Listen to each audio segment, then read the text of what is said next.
quarter point, closer to the eyes of the winds.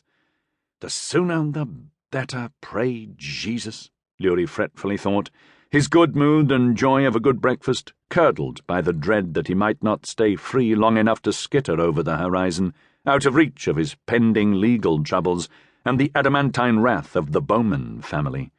"No wonder the others were peering at me so odd," Lewrie thought as he reached the stone quays, wondering whether I'm saint or felon.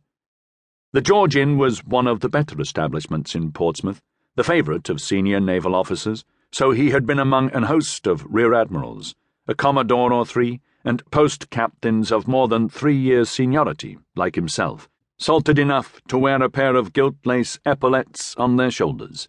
They'd seemed polite and civil enough, some smiling as they pointed him out to their table companions and gave him a nod. Others, well, "That's Lewrie, don't you know, pilot tin in the West Indies. The Ramcat is called, and God pity his poor wife. At Cape St. Vincent and Camperdown both, with the medals for 'em. A fight near Cape Town in early spring, took a bigger French frigate. 2-hour fight in a blowing gale, I heard. Got his frigate out from the Nord during the mutiny. Oh, in all the papers, and such, 'cause he stole Jamaican slaves to crew his ship, darling of the abolition crowd, and Wilberforce, so please you. Black Alan Lewrie, now. Soon to hang, I heard, God rot him. Aye, and Wilberforce, too. Demmed reformers and killjoys." Lewrie had heard rumours from his new allies in the Society for the Abolition of Slavery in the British Empire, the Reverend William Wilberforce and his coterie, that the Bowman family, already about as fond of him as cold boiled mutton, had departed Jamaica for England.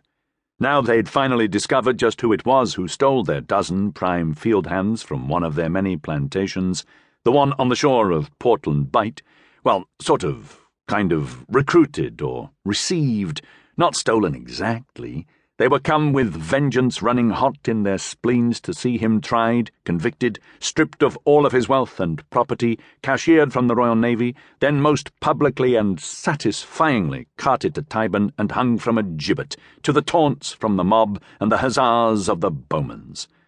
"Never should have shot the damned cousin in that duel," Lewrie silently rued, grimly recalling when he'd seconded his old friend, Kit Cashman, who'd drilled the youngest Bowman brother, Ledyard, right in the belly, too, who'd taken 5 agonizing days to die after they had scandalously violated the rules of honour with a backshot and extra hidden pistols. Though it was satisfying. Most of the bumboats and boats for hire were scurrying about from vessel to vessel, and for the moment only 2 remained tied to the landing, their shabby bundled or furled sails rustling and snapping to the breeze, and frayed rope halyards chattering against their short masts, the blocks clattering and squealing. Lewrie paused from choosing, taking a long look seaward. It was such a clear and sunny day that he could even see far up channel into the main anchorage of Spithead, past Gill-Kicker Point, into the little used and shallow channel of Needles Passage round the west end of the Isle of Wight. Redcoats standing sentry go on the ramparts of the Monkton fort could be spotted individually. To the east he could even make out the heights of Selsey Bill, for a rare wonder. And there was his brand-new frigate, HMS Savage, anchored not 5 cables offshore, and as shiny as a new-minted penny just fresh from the graving docks. Her new hull paint, tar and pitch shone in the morning light, every glitter of sunshine on the cat's-pawed harbour waters reflected down her sleek flanks, like a continual shower of diamond chips.